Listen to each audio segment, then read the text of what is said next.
Story ടെല്ലറിൻ്റെ പുതിയൊരു എപ്പിസോഡിലേക്ക് നിങ്ങൾക്ക് ഏവർക്കും സ്വാഗതം. ഇന്ന് നമ്മൾ ഡിസ്കസ് ചെയ്യുന്നത് 7ാം ക്ലാസ്സിലെ ഒന്നാമത്തെ യൂണിറ്റായ നേച്ചേഴ്സ് പ്ലെൻറ്റി എന്ന പാഠത്തിലെ ഒന്നാമത്തെ ലെസൻ്റെ മൂന്നാമത്തെ ഭാഗം. ഒന്നാമത്തെ lesson how far is the river.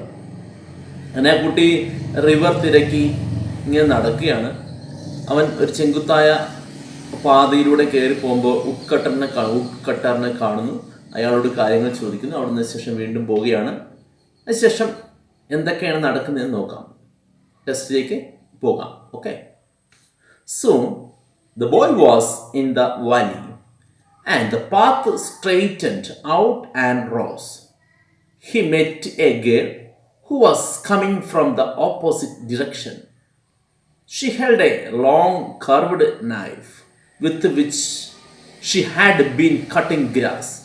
The bangles she wore made music when she moved her hands, and it was as though the hands spoke a language of their own. How far it is to the river? Asked the boy. The girl had obviously never been to the river, or she may have been thinking of another one, because she said 20 miles without any hesitation. Okay. കുട്ടി boy. Soon the boy in the valley. കുട്ടി എവിടെ എത്തി? Valley means താഴ്വാരത്തിലെത്തി. And the path straighten out and rose. ഇപ്പോൾ path means വഴി. ഇപ്പോൾ straight ആയി. Straighten means നേരത്തെ വളഞ്ഞുള്ള വഴിയായിരുന്നു, ഇപ്പോൾ സ്ട്രെയിറ്റ് ആയിട്ടുള്ള വഴിയായി. ആൻഡ് റോസ് മീൻസ് കയറ്റവുമായി. നേരെയുള്ള വഴിയാണ്, പക്ഷേ എന്താണ്? കയറ്റമാണ്. നേരെയുള്ള കയറ്റത്തിൻ്റെ അവിടെ എത്തി. He met a girl who was coming from opposite direction. പെട്ടെന്ന് നോക്കിയപ്പോൾ അവൻ്റെ ഓപ്പോസിറ്റായിട്ട് ഒരു പെൺകുട്ടി വരുന്നു. ഓപ്പോസിറ്റായിട്ട് ആര് വരുന്നു? ഒരു പെൺകുട്ടി വരുന്നു. She held A long curved knife. അവളുടെ കയ്യിൽ അവൾ എന്ത് പിടിച്ചിട്ടുണ്ട്? ലോങ് കർവ്ഡ് നൈഫ് മീൻസ് അരിവാൾ നമ്മൾ പറയും. അരിവാൾ, അതിനാണ് long curved knife. Knife means കത്തി. ഇവിടെ കർവ്ഡ് മീൻസ് അരിവാൾ. അരിവാളുടെ കൈ, പുല്ലൊക്കെ കട്ട് ചെയ്യാനുള്ള അരിവാൾ അവളുടെ കയ്യിലുണ്ട്. She had a cutting grass. ഒപ്പം തന്നെ അവൾക്ക് എന്ത് ചെയ്യേണ്ടതായിട്ടുണ്ട്? അവൾ എന്ത് ചെയ്തുകൊണ്ടിരിക്കുകയായിരുന്നു? പുല്ല് അരിഞ്ഞുകൊണ്ടിരിക്കുകയായിരുന്നു. The bangles she wore made music. അവളുടെ കയ്യിലെ ബാംഗിൾസ് മീൻസ് വളകൾ എന്തുണ്ടായിക്കൊണ്ടിരിക്കുന്നു? അവളുടെ കൈ ചലിക്കുന്നതനുസരിച്ച് മ്യൂസിക് മീൻസ് പാട്ടല്ല, അവിടെ താളത്തിൽ അത് കിലുങ്ങിക്കൊണ്ടിരിക്കുന്നു. വളയുടെ കിലുക്കം കേൾക്കുന്നുണ്ട്. She moved her hands. അവളുടെ കൈകൾ ചലിപ്പിക്കുമ്പോൾ. And it was as through the hand spoke a language of their own. അത് അവളുടേതായൊരു ഭാഷ സംസാരിക്കുന്നത് പോലെ, ആ പെൺകുട്ടിയുടേതായ ഒരു ഭാഷ സംസാരിക്കുന്നത് പോലെ തോന്നുന്നു. ഈ വളയുടെ താളം കേട്ടാൽ ഒരു ഭാഷ സംസാരിക്കുന്നതായിട്ട് തോന്നുന്നു. അങ്ങനെ ആ പെൺകുട്ടിയോട് ഇവൻ ചോദിച്ചു, how far it is to the river? Asked the boy. ആ കുട്ടി, നദിയിലേക്ക് എത്ര ദൂരമുണ്ട്? കുട്ടി, how far is the river? എത്ര ദൂരമുണ്ട് കുട്ടി എന്ന് ചോദിച്ചു. The girl had obviously never been to the river. വ്യക്തമായി അറിയാം, ആ കുട്ടി ഒരിക്കലും എവിടെ പോയിട്ടില്ല, ആ നദിയിലേക്ക് ഇതുവരെയും പോയിട്ടില്ല. ഒബിയസ്ലി മീൻസ് വ്യക്തമായ കാര്യമാണ്. അവൾ ഇതുവരെ എവിടെ പോയിട്ടില്ല? നദിയിൽ പോയിട്ടില്ല. Or she may be thinking of another one. പക്ഷെ അല്ലെങ്കിൽ ഒരു പക്ഷേ അവൾ വേറെ ഒരു നദിയെക്കുറിച്ചായിരിക്കാം ചിന്തിച്ചത്. ഇവൻ ചോദിച്ച നദി ഇവക്ക് എന്തായാലും ഒന്നുകിൽ അറിയത്തില്ല, അല്ലെങ്കിൽ വേറെ ഏതെങ്കിലും നദി ആയിരിക്കാം ഇവൾ ഉദ്ദേശിച്ചത്. കാരണം ഷീ സെഡ്, അവൾ പറഞ്ഞത് എന്താണ്? 20 miles വിത്തൗട്ട് എനി ഹെസിറ്റേഷൻ. യാതൊരുവിധ സംശയവുമില്ലാതെ അവൾ പറഞ്ഞു 20 മൈലുകൾ. അത് 20 മൈലുണ്ട്. ഒന്നുകിൽ അവൾ അവിടെ പോയിട്ടില്ല, അല്ലെങ്കിൽ വേറെ ഏതെങ്കിലും നദി ആയിരിക്കാം ഈ കുട്ടി ഉദ്ദേശിച്ചത്, പെൺകുട്ടി. അതിൽ അവൾ പറഞ്ഞു 20 മൈലുണ്ടടാ, 20 മൈൽ. ബുക്കട്ടർ പറഞ്ഞത് എത്രയാണ്? 7 മൈലുകൾ അല്ലേ? അത് എക്സാക്റ്റ് ആയിട്ട് ഇവൾ പറഞ്ഞു 20 മൈലുണ്ട് എന്ന് പറഞ്ഞു. വെറുതെ തട്ടിവിട്ടു, തള്ളിക്കയറ്റി. ഓക്കെ, ചെറുക്കനോട് 20 മൈലുണ്ടെന്ന് പറഞ്ഞു. Okay. The boy laughed and ran down the path. A parrot suddenly screeched, flew low over his head, a flash of red and green. The bird disappeared amongst the trees. A trickle of water came from the hillside, and the boy stopped to drink. The water was cold and sharp, but very refreshing. However, it seemed to have the effect of making him more thirsty. The sun was striking his side of the hill, and the dusty path became hotter. The stone scorching the boy's feet. He was sure he had gone halfway. He had walked for over an hour. ഇത് കേട്ടപ്പോൾ ആ കുട്ടി ചിരിച്ചു. പെണ്ണിൻ്റെ ഈ പറച്ചിൽ, ആ പെൺകുട്ടി പറയുന്നത് കേട്ട് 20 മൈലുണ്ടെന്ന് പറഞ്ഞു കേട്ടപ്പോൾ അവൻ ചിരിച്ചു. ബോയ് ചിരിച്ചു. The boy laughed and ran down the path. അവൻ എന്നിട്ട് ചിരിച്ചുകൊണ്ട് താഴേക്ക് ഓടി, ആ താഴ്വാരത്തിലേക്ക് ഓടി. A parrot suddenly screeched flew low over his head. പെട്ടെന്നൊരു തത്ത ചിലച്ചുകൊണ്ട് അവൻ്റെ തലയുടെ മുകളിലൂടെ പറന്നു. Screeched, sound of parrot. ചിലച്ചുകൊണ്ട് അവൻ്റെ തലയുടെ മുകളിലൂടെ. A flash of red and green. ഒരു പച്ചയുടെയും ചുമപ്പിൻ്റെയും മിന്നലാട്ടം. തത്തയുടെ കളറാണ് പച്ചയുടെയും ചുമപ്പിൻ്റെയും മിന്നലാട്ടം. മീൻസ് പച്ച മീൻസ് ബോഡി, ചുമപ്പ് മീൻസ് ചുണ്ടിൻ്റെ കളർ, ചുണ്ടിൻ്റെയും കാലിൻ്റെയും അല്ലേ, അതിൻ്റെ ഒരു മിന്നലാട്ടം. The bird disappeared amongst the trees. പെട്ടെന്ന് മരങ്ങൾക്കുള്ളിലേക്ക് ആര് കയറി, മരങ്ങൾക്കിടയിലേക്ക് ആര് കയറി, തത്ത കയറി. ഡിസപ്പിയർഡ് മീൻസ് അപ്രത്യക്ഷമായി. പിന്നെ തത്തയെ കണ്ടില്ല. അവൻ്റെ തലയുടെ താഴെ മുകളിൽ കൂടെ പോയി എവിടെ കയറി, ഒരു മരങ്ങൾക്കിടയിലേക്ക് കയറി. A trickle of water came from the hill side. അവൻ നോക്കിയപ്പോൾ വെള്ളത്തുള്ളികൾ കുന്നിൻ ചരിവിൽ നിന്നും ഇറ്റിറ്റ് വീഴുന്നുണ്ട്. കുന്നിൻ്റെ ചരിവുകളിലെ പാറക്കെട്ടുകളിൽ നിന്നും വെള്ളം ഇങ്ങനെ ഇറ്റിറ്റ് വീഴുന്നു. The boy stopped to drink. ദാഹമുണ്ട്. ഒരുപാട് നേരമായി അവൻ യാത്ര തുടങ്ങിയിട്ട് അവൻ ആ കുന്നിൻ ചരിവിൽ ഇങ്ങനെ നിന്നു. എന്തിനു വേണ്ടി? ഫോർ ഡ്രിങ്കിങ് വാട്ടർ, വെള്ളം കുടിക്കുവാൻ വേണ്ടി. The water was cold and sharp. അങ്ങനെ വെള്ളം അങ്ങനെ ഊറി കുടിച്ചു. Water was cold and sharp. ഭയങ്കര തണുപ്പും. ഷാർപ്പ് മീൻസ് മൂർച്ചയേറിയ വെച്ചാൽ തണുപ്പ്, കാരണം ഫ്രഷ് മീൻസ് ഇവിടെ ഷാർപ്പ് മീൻസ് ഫ്രഷ് എന്ന് എടുക്കാം, അല്ലെങ്കിൽ തുളച്ച് നമുക്ക് കുടിക്കാൻ പറ്റാത്ത വിധം തണുപ്പുള്ളതായിരുന്നു. ബട്ട് വെരി റിഫ്രഷിങ് മീൻസ് എന്നാണ്, അവന് ഉന്മേഷം കൊടുക്കുന്നത്. ആ വെള്ളം കുടിച്ച് ഭയങ്കര ഉന്മേഷം. കാരണം പ്രകൃതിയുടെ സത്താണ് വരുന്നത്. ഒരു നല്ല പ്യുവർ വാട്ടർ, യാതൊരുവിധ പ്രശ്നങ്ങളുമില്ല, പ്യുവർ വാട്ടർ. അത് കുടിച്ചപ്പോൾ നല്ല മിനറൽസ് ഒക്കെ ഉള്ള വാട്ടർ. അത് കുടിച്ചപ്പോൾ അവന് ഭയങ്കര റിഫ്രഷിങ് ഉണ്ടായി. However, it seemed to have the effect of making him more thirsty. വെള്ളം കുടിക്കുന്തോറും ദാഹം കൂടിക്കൊണ്ടിരിക്കുന്നു. അത്രയ്ക്ക് ടേസ്റ്റ്. വെള്ളം കുടിക്കുന്തോറും ദാഹം കൂടിക്കൊണ്ടേയിരുന്നു. ഇപ്പോൾ നമ്മൾ കളിച്ചിട്ടൊക്കെ വരുമ്പോൾ ഒരു ഗ്ലാസ് നാരങ്ങ വെള്ളം കുടിച്ചാൽ നമുക്ക് എന്താവത്തില്ല, തൃപ്തിയാവും. നമുക്ക് വീണ്ടും വീണ്ടും കുടിക്കാൻ തോന്നും. അതുപോലെ ഇവന് വെള്ളം കുടിക്കുന്തോറും വീണ്ടും ദാഹം കൂടിക്കൊണ്ടേയിരുന്നു. ഇതാ വെള്ളത്തിൻ്റെ ഒരു പ്യൂരിറ്റിയാണ്. The sun was striking his side of the hill. സൂര്യൻ അവൻ്റെ പവർ എടുത്ത് കുന്നിൻ ചരിവിലേക്ക് പതിക്കുന്നു. മീൻസ് സൂര്യൻ നല്ല രീതിയിൽ തിളങ്ങി നിൽക്കുന്നു. ഉച്ചയാവാറായി. നല്ല ചൂടുള്ള സൂര്യൻ. And the dust path become hotter. Dust path means പൊടിപടലങ്ങൾ നിറഞ്ഞ വഴി. അങ്ങനെ വഴിയാണല്ലോ, ഇടവഴികളാണ്.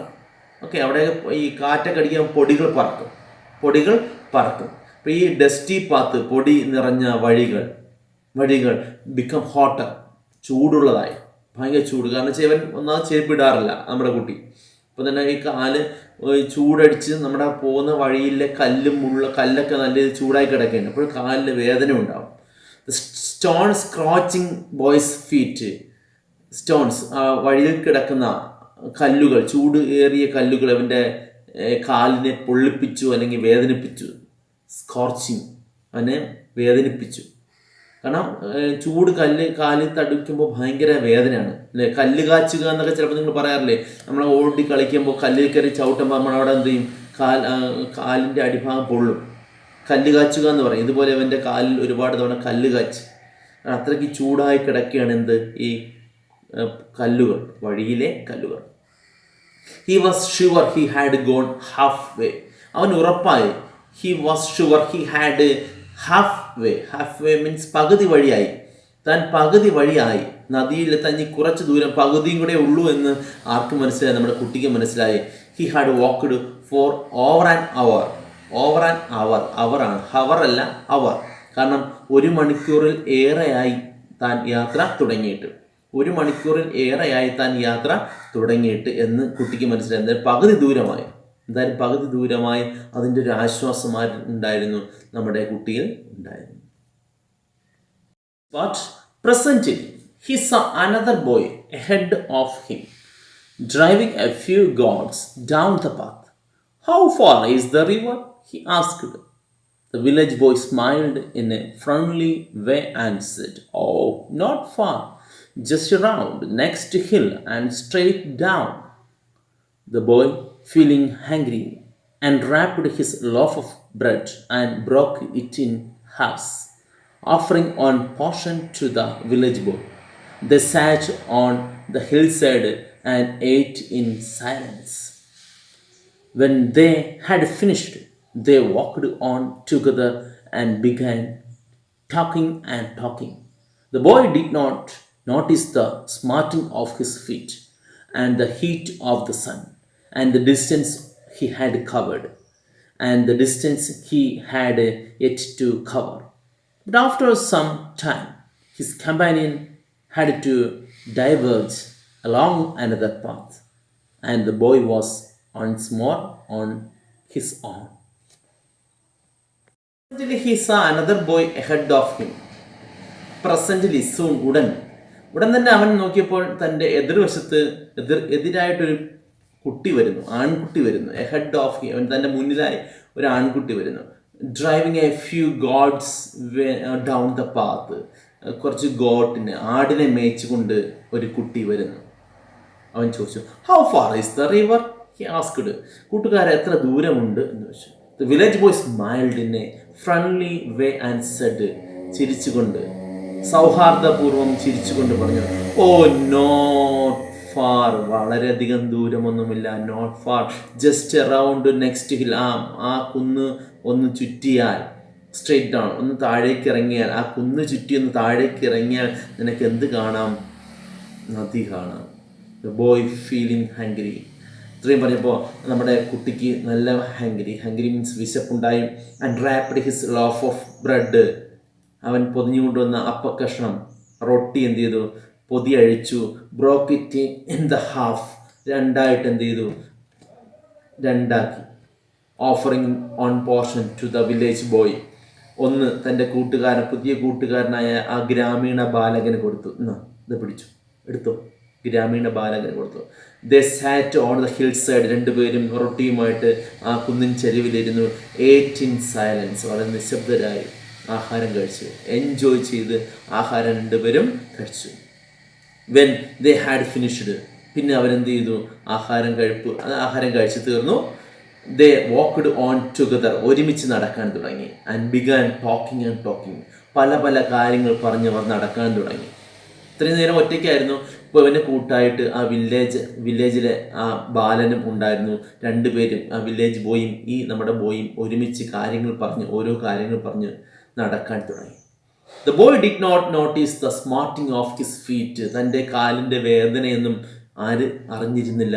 നമ്മുടെ ബോയ് അറിഞ്ഞില്ല. കാരണം അവനിപ്പോൾ ഒരു കൂട്ടുകാരനെ കിട്ടിയിരിക്കുന്നു. തനിക്ക് ഇഷ്ടമുള്ള കാര്യങ്ങൾ, തൻ്റെ അതേ മൈൻഡ് സെറ്റപ്പുള്ള വേറൊരു കൂട്ടുകാരൻ, ഗ്രാമീണ ബാലകനും ഇവനും ഒരേ മൈൻഡ് സെറ്റപ്പാണ്. രണ്ടുപേരും ഒരേ കാര്യങ്ങൾ പറയുന്നു. പ്രകൃതിയെക്കുറിച്ച് പറയുന്നു, നദിയെക്കുറിച്ച് പറയുന്നു, മലകളെക്കുറിച്ച് പറയുന്നു. ഈ കാര്യം അവന് ഇൻട്രസ്റ്റ് ഉള്ള കാര്യങ്ങളാണ്. രണ്ടുപേർക്കും ഇൻട്രസ്റ്റ് ഉള്ള കാര്യങ്ങളാണ് പറയുന്നത്. അതുകൊണ്ട് വേറൊരു കാര്യങ്ങൾ അവൻ ശ്രദ്ധിച്ചില്ല. And heat of the sun, സൂര്യൻ്റെ ചൂട് അവൻ അറിഞ്ഞില്ല. ഡിസ്റ്റൻസ് ഹി ഹാഡ് കവേർഡ്, താൻ സഞ്ചരിച്ച ദൂരത്തെക്കുറിച്ച് അവൻ അറിഞ്ഞില്ല, സഞ്ചരിച്ച ദൂരം അറിഞ്ഞിരുന്നില്ല. And heat of the sun and distance he covered and the distance he had yet to cover, തനിക്ക് ഇനി സഞ്ചരിക്കാനുള്ള ദൂരത്തെക്കുറിച്ച് അവൻ വ്യാകുലപ്പെട്ടില്ല. ഒന്നിനെക്കുറിച്ച് അവൻ യാതൊരു ടെൻഷനുമില്ല. കാരണം തൻ്റെ കൂട്ടുകാരൻ വേറെ ഒരു ഇൻട്രസ്റ്റിംഗ് ആയിട്ടുള്ള കാര്യങ്ങൾ പറഞ്ഞ് ഇങ്ങനെ പോവുകയാണ്. ബട്ട് ആഫ്റ്റർ സം ടൈം, ഒരുപാട് നേരം കഴിഞ്ഞു, his companion had to diverge along another path, തൻ്റെ കൂട്ടുകാരന് തനിക്കിപ്പം കിട്ടിയ കൂട്ടുകാരന് വേറൊരു വഴി മാറി പോകേണ്ടതായിട്ടുണ്ട്. ഡൈവേർജ് മീൻസ് വഴി മാറുക, ഒരേ വഴി വന്നിട്ട് വഴി മാറി പോകേണ്ടതായിട്ടുണ്ടായിരുന്നു. And the boy was once more his own, വീണ്ടും ആര് തനിച്ചായി? നമ്മുടെ ബോയ് തനിച്ചായി, വീണ്ടും ഒറ്റയ്ക്കായി. ഇതുവരെ കുറച്ച് നേരം ഒരുപാട് കാര്യങ്ങൾ പറഞ്ഞു. രണ്ടുപേർക്ക് ഇൻട്രസ്റ്റിംഗ് ആയിട്ടുള്ള കാര്യങ്ങളായിരുന്നു. സമയം പോയത് അറിഞ്ഞില്ല, സഞ്ചരിച്ച വഴി അറിഞ്ഞില്ല, സൂര്യൻ്റെ ചൂടറിഞ്ഞില്ല, കാലിൻ്റെ വേദന അറിഞ്ഞില്ല. പക്ഷെ ഇപ്പോൾ വീണ്ടും അവൻ ഒറ്റപ്പെട്ടു. അവൻ ഒറ്റയ്ക്ക് അവിടെ നിൽക്കുകയാണ്. Okay. He missed the village boy. He could not be seen. His own home was also hidden from view by the side of the mountain. The river was not in sight either. He began to feel discouraged. He was sorry he had finished the bread.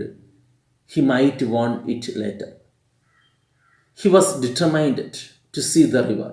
He walked on along the hot, dusty, stony path, past mud huts and terraced fields, until there were no more fields or huts. Only forest and sun and loneliness. Now there was no man or any sign of man's influence, only trees and rocks and brambles and flowers. Only silence. ഈ missed the village boy, തൻ്റെ കൂട്ടുകാരനെ നഷ്ടമായി. കാരണം ആ കുട്ടിക്ക് വേറെ വഴിയാണ് പോകേണ്ടത്. ഓക്കെ, വേറെ വഴിയാണ് പോകേണ്ടത്. അപ്പോൾ അവനെ നഷ്ടമായി. He could not be seen, പിന്നെ അവനെ കണ്ടതേയില്ല. His own home was also hidden by view by the hillside of the mountain. അവൻ്റെ വീടും കുന്നുകളാൽ മറയ്ക്കപ്പെട്ടു. പിന്നെ കുറച്ച് കഴിഞ്ഞപ്പോൾ ഇവൻ പോയപ്പോൾ ആ കുന്നിൻ്റെ ചരിവുകളാൽ അല്ലെ കുന്നാൽ ആ കൂട്ടുകാരൻ്റെ വീടും മറയ്ക്കപ്പെട്ടു. കൂട്ടുകാരനെ കണ്ടില്ല, കൂട്ടുകാരനെ നഷ്ടപ്പെട്ടു, അവൻ്റെ വീടും നഷ്ടപ്പെട്ടു. The river was not in the sight either. ഇത്രയായിട്ടും ഇതുവരെ എന്ത് കണ്ടില്ല? താൻ ആഗ്രഹിക്കുന്ന ആ നദിയെ ഇതുവരെയും കാണാൻ പറ്റിയില്ല. He began to feel discouraged. അവന് വല്ലാത്ത വിഷമം തോന്നി. പക്ഷെ വരണ്ടായിരുന്നു, ഒരുപാട് നേരമായി, ഇത്രയും നേരമായിട്ടും കണ്ടില്ല. അവൻ ഇത്രയും തൻ്റെ കൂട്ടുകാരനെ കിട്ടിയപ്പോൾ അവൻ ഒന്നും അറിഞ്ഞില്ല. ഇപ്പോൾ വീണ്ടും ഒറ്റയ്ക്കായി, ആകെ വിഷമം. He was sorry and he had finished the bread. താൻ കൊണ്ടുവന്ന റൊട്ടിയും തീർന്നതിൽ അവന് വിഷമമുണ്ടായി. റൊട്ടിയും തീർന്നു, പകുതി അവന് കൊടുക്കുകയും ചെയ്തു, ആഹാരവും തീർന്നു. He might want it later. ഒരു പക്ഷേ ഇനിയും ഇത് വേണ്ടി വന്നേക്കും, കാരണം ഇനിയും ഒരുപാട് ദൂരമുണ്ട്, അല്ലെങ്കിൽ തിരിച്ചു വരുമ്പോഴൊക്കെ വിശക്കും, അപ്പോൾ ഇത് ഉപയോഗിക്കാമായിരുന്നു. പക്ഷെ റൊട്ടിയും തീർന്നു, ആകെ sad. He was determined to see the river. എന്നിരുന്നാലും അവൻ ഉറച്ച തീരുമാനമെടുത്തു, എനിക്ക് എന്ത് കാണണം? I want to see the river. നദി കണ്ടേ പറ്റൂ. He walked on. വീണ്ടും അവൻ എന്ത് ചെയ്തു? നടത്തം തുടർന്നു. Along the hot dusty stony path. പൊടി നിറഞ്ഞ, കല്ലുകൾ നിറഞ്ഞ വഴിയിലൂടെ അവൻ എന്ത് ചെയ്തു? ആ ഒറ്റപ്പെട്ട വഴിയിലൂടെ യാത്ര തുടർന്നു. പാസ്റ്റ് മട്ട് ഹട്ട്സ് മീൻസ് കുടിലുകൾ, ഒരുപാട് കുടിലുകൾ കടന്നുപോയി. ചെളി കൊണ്ടുണ്ടാക്കിയ വീടുകൾ, ഓക്കെ, ആൾക്കാരുടെ വീടുകൾ കടന്നുപോയി. ടെറസ്ഡ് ഫീൽഡ്സ് മീൻസ് തട്ടുതട്ടായ കൃഷിസ്ഥലങ്ങൾ. ടെറസ്ഡ് ഫീൽഡ് മീൻസ് തട്ടുതട്ടായ കൃഷിസ്ഥലങ്ങൾ കടന്നുപോയി. And still there were no more field or huts. ഇപ്പോൾ അവൻ്റെ മുന്നിൽ ഒരു കുടിലോ കൃഷിസ്ഥലമോ ഒന്നുമില്ല. വിജനമായ സ്ഥലം, കാട് മാത്രം. Only forest and sun and loneliness. സൂര്യൻ, കാട്, പിന്നെ ലോൺലിനെസ് മീൻസ് ഏകാന്തത. Now there was no man or any sign of man's influence. ഇവിടെ ഒരു മനുഷ്യൻ്റെ യാതൊരുവിധ ഇൻഫ്ലുവൻസ് മീൻസ് സ്വാധീനം. മനുഷ്യൻ്റെ സ്വാധീനം വെച്ചാൽ കൃഷിസ്ഥലമില്ല, വീടുകളില്ല, അല്ലെങ്കിൽ പണി ചെയ്യുന്ന സ്ഥലങ്ങളില്ല. ഇങ്ങനെ മനുഷ്യൻ്റെ സ്വാധീന മേഖല അല്ല. നിബിഡമായ വനം, തിക് ഫോറസ്റ്റ് മാത്രം. And rocks, brambles and flowers. എന്ത്? പാറകൾ, റോക്സ്, ബ്രാമ്പിൾസ് മീൻസ് മുൾച്ചെടികൾ, ആൻഡ് ഫ്ലവേഴ്സ് പൂക്കൾ. ഓൺലി സൈലൻസ്, നിശബ്ദത മാത്രം. വനത്തിനകത്തേക്ക് അവൻ കയറി. The silence was impressive and a little frightening. It was different from the silence of a room or street. It was the silence of space, of the unknown, the silence of God. Then, as the boy rounded a sharp bend, the silence broke into sound, a sudden roaring sound, the sound of the river. Far down in the valley, the river trembled over rocks. The boy gasped and began to turn. He slipped and stumbled, but still he ran. Then he was ankle deep in the painfully cold mountain water. And the water was blue and white and wonderful. The silence was impressive. ആ silence വളരെ ഇംപ്രസീവാണ്, ആകർഷണമുള്ളതായിരുന്നു, ആകർഷിക്കുന്നതായിരുന്നു ആ നിശബ്ദത, കാടിൻ്റെ നിശബ്ദത.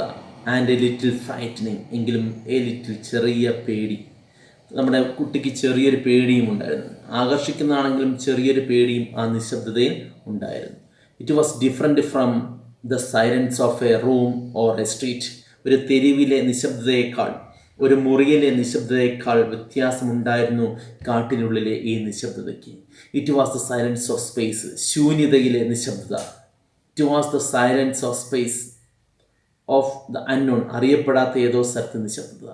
The silence of God, ദൈവത്തിൻ്റെ നിശബ്ദത. വല്ലാത്തൊരു നിശബ്ദത, വല്ലാത്തൊരു സൈലൻസ്. ആ ദൈവത്തിൻ്റേതാവാം, ശൂന്യതയുടേതാവാം, എന്തായാലും ഒരു ചെറിയൊരു പേടിയുണ്ടാക്കുന്ന ഇംപ്രസീവായിട്ടുള്ള ഒരു നിശബ്ദത. Then as the boy rounded a sharp bend, കുട്ടി നല്ല കൊടും വളവ് വളഞ്ഞു. The silence broke into sound, പെട്ടെന്ന് നിശബ്ദത മാറി ഭയങ്കര ശബ്ദമായി മാറി. വലിയൊരു വളവ് കഴിഞ്ഞ് തിരിഞ്ഞതും ആ വളവ് വരെ ഉള്ളായിരുന്നു നിശബ്ദത, പിന്നെ ഭയങ്കരമായ ശബ്ദം കേട്ടു തുടങ്ങി. എ സഡൻ റോറിങ് സൗണ്ട്, ഭയങ്കരമായിട്ടുള്ള ഒരു അലർച്ച, റോറിങ്, അലർച്ചയുടെ ശബ്ദം. The sound of the river, നദിയുടെ, അവൻ തിരക്കി വന്ന നദിയുടെ ശബ്ദം. ദൂരെ അങ്ങ് താഴ്വാരത്തിൽ അവൻ എന്ത് കാണാം? നദി കാണാം, അലറി ഒഴുകുന്ന നദി കാണാം. Far down in the valley, ആ താഴ്വാരത്തിൻ്റെ അങ്ങേയറ്റം. The river trembling over the rocks, പാറകളുടെ മുകളിൽ തട്ടി തെറിച്ചുകൊണ്ട് എന്ത് പോകുന്നു? നദീജലം പോകുന്നു. ദ ബോയ് ഗാസ്പ്ഡ്, കുട്ടി എന്ത് ചെയ്തു? കിതച്ചു. ഹി ബിഗാൻ ടു റൺ, വീണ്ടും അവൻ ഓടാൻ തുടങ്ങി നദിയിലേക്ക്. അതുവരെ എത്തി, കിതച്ച് അത്രയും ദൂരം നടന്നു വന്ന കിതപ്പ്, എങ്കിലും അവൻ ഓടാൻ തുടങ്ങി. He slipped and stumbled, slipped തെന്നി, സ്ലംബിഡ് വീഴാനായിട്ടൊക്കെ പോയി, തെന്നി വീഴാനായിട്ട് പോയി. ബട്ട് സ്റ്റിൽ ഹി റൺ, എങ്കിലും അവൻ ഓടി, നദിയിലേക്ക് ഓടി. ഇടയ്ക്ക് തെന്നി വീഴാനായി പോയെങ്കിലും അവൻ വീണ്ടും ഓടി. Then he was ankle deep in the painful cold mountain water. അങ്ങനെ അവൻ എവിടെ ഇറങ്ങി? നദിയിലേക്ക്. ആങ്കിൾ ഡീപ്പ് മീൻസ് കണ്ണങ്കാലിൻ്റെ കണ്ണങ്കാലം എന്ന് പറയുന്നത് അതിൻ്റെ അതുവരെ താഴ്ചയുള്ള താഴ്വാരം, അത്ര മാത്രം ആഴമുള്ള നദിയിലേക്ക്, അത്ര നല്ല കോൾഡായിട്ടുള്ള പെയിൻഫുള്ളി കോൾഡ് മൗണ്ടൻ വാട്ടർ, വേദന എടുക്കുന്ന തണുപ്പ് എന്ന് വെച്ചാൽ നമ്മൾ കോച്ചി പിടിക്കുന്ന തണുപ്പുള്ള, നല്ല തണുപ്പുള്ള വെള്ളത്തിലേക്ക് അവൻ ഇറങ്ങി. And the water was blue and white, വെള്ളം എന്തുപോലെ തോന്നി? നീലയും വെള്ളയുമായിട്ടൊക്കെ കാണപ്പെട്ടു, അത്രയ്ക്ക് പ്യുവറായിട്ട്. ആൻഡ് വണ്ടർഫുൾ, മനോഹരമായ ആ നദിയിലേക്ക് അവൻ ഇറങ്ങി ആസ്വദിക്കാൻ തുടങ്ങി. ആ നദിയെ ആസ്വദിക്കാൻ തുടങ്ങി. അവസാനം അവൻ ആഗ്രഹിച്ച ആ നദിയിൽ എത്തിച്ചേർന്നു. അത്രയ്ക്ക് സുന്ദരമായിട്ടുള്ളൊരു നദി. നദികൾ എപ്പോഴും മനോഹരമാണ്. നദികളിലും തോടുകളിലൊക്കെ പോയിട്ട് കളിച്ചിട്ടുള്ളവർക്ക് അറിയാൻ പറ്റും അല്ലേ, എന്ത് മനോഹരമാണ്. നമുക്കൊരിക്കലും തിരിച്ചു വരാൻ തോന്നില്ല, അത്രയ്ക്കും തണുപ്പും അത്രയ്ക്കും ഫ്രഷ് ആയിട്ടുള്ള വാട്ടറാണ് നദിയിലേത്. എന്നാൽ അവസാനം കുട്ടി എവിടെ എത്തി? നദിയിൽ എത്തി. അവൻ എന്ത് ചെയ്യുന്നു? ആ പ്രകൃതിയുടെ ആ സത്ത്, ആ നദിയുടെ ജലം അവൻ ആസ്വദിക്കുന്നു. ഓക്കെ, റസ്കിൻ ബോണ്ട് എഴുതിയ ഹൗ ഫാർ ഈസ് ദ റിവറിൻ്റെ ചെറിയൊരു വിവരണമാണ് നമുക്ക് തന്നിരിക്കുന്നത്. അപ്പോൾ ഈ പാഠം നിങ്ങൾ നല്ലപോലെ ആസ്വദിച്ചു എന്ന് വിചാരിക്കുന്നു. കാരണം നമ്മുടെ പ്രകൃതിയെക്കുറിച്ചാണ്. പ്രകൃതി മനുഷ്യന് എന്തുമാത്രം പ്രാധാന്യമുള്ളതാണ്. ഓക്കെ, മനുഷ്യൻ പ്രകൃതിക്ക് പ്രാധാന്യമുള്ളതല്ലെങ്കിലും പ്രകൃതി മനുഷ്യന് ഒരുപാട് പ്രാധാന്യമുള്ളതാണ്. നമ്മൾ പ്രകൃതി വിഭവങ്ങളെ എന്ത് ചെയ്യുന്നു? ചൂഷണം ചെയ്യുന്നു, പ്രകൃതിയെ നശിപ്പിക്കുന്നു, മരങ്ങൾ വെട്ടി നശിപ്പിക്കുന്നു അല്ലേ. നമ്മളൊന്നും നല്ലത് ചെയ്യുന്നില്ല. പക്ഷേ എങ്കിലും പ്രകൃതി ആരെ സ്നേഹിക്കുന്നുണ്ട്? മനുഷ്യനെ സ്നേഹിക്കുന്നു. പ്രകൃതിയിലെ എല്ലാം വളരെ വിശുദ്ധമായതാണ്. കാറ്റായാലും നദിയായാലും എയറായാലും പർവ്വതങ്ങളായാലും മലകളായാലും എല്ലാം എന്താണ്? പ്യുവറാണ്. വളരെ ശുദ്ധമായതാണ്, കളങ്കമില്ലാത്തതാണ്. നമ്മളതിനെന്ത് ചെയ്യുക? ആരാധിക്കുക, ആസ്വദിക്കുക, നശിപ്പിക്കാൻ പാടില്ല. അതാണ് നമ്മുടെ പ്രകൃതി. നമ്മൾ നശിപ്പിക്കുമ്പോൾ നമുക്കും തിരികെ എന്ത് കിട്ടിക്കൊണ്ടിരിക്കും? അതിൻ്റെ റിസൾട്ട് കിട്ടിക്കൊണ്ടിരിക്കും. മഹാമാരിയായി, പ്രളയമായി, അങ്ങനെ പല രീതിയിൽ നമുക്ക് തിരിച്ചടികൾ ഉണ്ടായിക്കൊണ്ടേയിരിക്കും. അതെല്ലാം മനുഷ്യൻ പ്രകൃതിയുടെ മുകളിൽ കടന്ന കയറ്റങ്ങളാണ്. അതിൻ്റെ റിഫ്ലക്ഷനാണ് നമുക്ക് തിരിച്ച് കിട്ടിക്കൊണ്ടിരിക്കുന്നത്. അതുകൊണ്ട് നമുക്കെങ്കിലും ഇനി വരുന്ന തലമുറയ്ക്കെങ്കിലും നമ്മൾ ആരെ സ്നേഹിക്കാം? പ്രകൃതിയെ സ്നേഹിക്കാം. പ്രകൃതിയെ നശിപ്പിക്കാതിരിക്കുക. അതിന് നിങ്ങൾ ഓരോരുത്തരും അതിന് വേണ്ട വോളണ്ടിയേഴ്സ് ആകുക. പ്രകൃതിയെ സംരക്ഷിക്കാനുള്ള വോളണ്ടിയേഴ്സ്. ഓക്കെ, അല്ലെങ്കിൽ ഇനി വരുന്നൊരു തലമുറയ്ക്ക് ഇവിടെ വാസം സാധ്യമോ എന്ന പാട്ടിലെ ഈരടികൾ അന്വർത്ഥമാക്കുന്നത് പോലെ നമുക്കിവിടെ ജീവിക്കാൻ പറ്റാതെ വരും. ഇപ്പോഴത്തെ തന്നെ അവസ്ഥ അറിയാലോ, പുറത്തു പോലും ഇറങ്ങാൻ കഴിയുന്നില്ല. ഇതെല്ലാം ആരുടെ കാര്യങ്ങളാണ്, ആരുടെ കാര്യങ്ങൾ ഉണ്ടായതാണ്? നമ്മളായ മനുഷ്യൻ്റെ കാര്യങ്ങൾ കൊണ്ട് ഉണ്ടായതാണ്. നമുക്കെന്ത് ചെയ്യാം? ഇതിനെതിരെ പോരാടാം. നമ്മൾ ഓരോരുത്തരും പ്രകൃതിയെ സംരക്ഷിക്കുമെന്ന് ഉറച്ച ഒരു ദൃഢവിശ്വാസപൂർവമായിട്ടുള്ള ഒരു പ്രതിജ്ഞ എടുത്ത് നമുക്ക് ഇതെല്ലാം ഉൾക്കൊണ്ട് പാഠം നമുക്ക് മനസ്സിലേക്ക് കയറ്റാം. എല്ലാവർക്കും ഈ പാഠം മനസ്സിലായി എന്ന് വിചാരിക്കുന്നു. ഓക്കെ, അപ്പോൾ അടുത്തൊരു എപ്പിസോഡിൽ അടുത്ത ഒരു പാഠവുമായിട്ട് കാണാം. ബൈ.